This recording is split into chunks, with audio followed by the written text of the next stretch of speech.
আসসালামু আলাইকুম রহমতুল্লাহি বরকাতু। একটি জবান, একটি কথা দুইটি জীবনকে ধ্বংস করতে পারে। আমরা প্রতিদিন এমন কিছু কথা বলে ফেলি যা কারো হৃদয়কে ছিন্ন ভিন্ন করে দেয়, অথবা হাসি ঠাট্টার ছলে এমন কথা বলে ফেলি যা অন্যের জন্য তার আত্মমর্যাদাবোধ এবং সম্মানকে নষ্ট করে ফেলি এবং সেই মানুষটিকে আল্লাহর কাছে ছোট করি।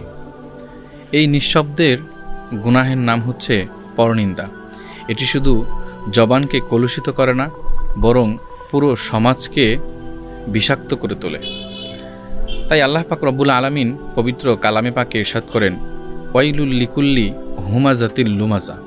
ধ্বংস প্রত্যেক পেছনে লাগানোকারী এবং সামনে উপহাসকারীর জন্য। এই ছোট একটি আয়াত যাতে আল্লাহ পাক রব্বুল আলামিন আমাদেরকে অত্যন্ত গুরুত্বপূর্ণ একটি বিষয়ে শিক্ষা দিয়েছেন। আমরা প্রতিনিয়ত কারো না কারো দোষ চর্চা করে থাকি, পরনিন্দা করে থাকি।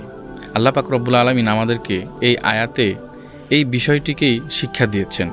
আমরা যদি আমাদের চারপাশে তাকাই তাহলে দেখব কেউ কারো কথা নিয়ে উপহাস করছে, কারো পোশাক নিয়ে উপহাস করছে, কিংবা তার কোনো আচরণ নিয়ে অপর কোনো মানুষ তাকে নিয়ে ঠাট্টা করছে, বিদ্রূপ করছে। আল্লাহ পাক রব্বুল আলামিন এই বিষয়টিকেই হুমাজা এবং লুমাজা হিসাবে ঘোষণা করেছেন। ওয়াইলুন শব্দের অর্থ হচ্ছে ধ্বংস। ওলামায়ে কেরামগণ বলেন, এই ধ্বংস শুধু দুনিয়া নয়, বরং এটি আখিরাতেও ধ্বংসের দ্বারপ্রান্তে নিয়ে যায়।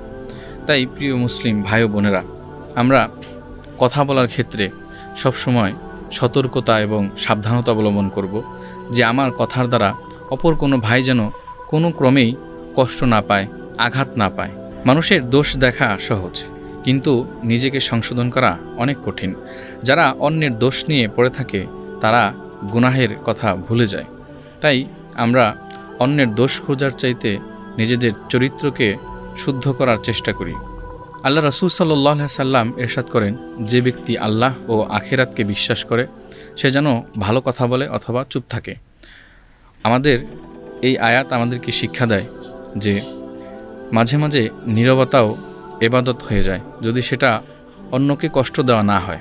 তাই আসুন আমরা এই আয়াতকে ধারণ করি, পরনিন্দা নয়, প্রশংসায় মুখ রাঙাই। আল্লাহ পাক রব্বুল আলামিন আমাদের সকলকেই তৌফিক দান করুন।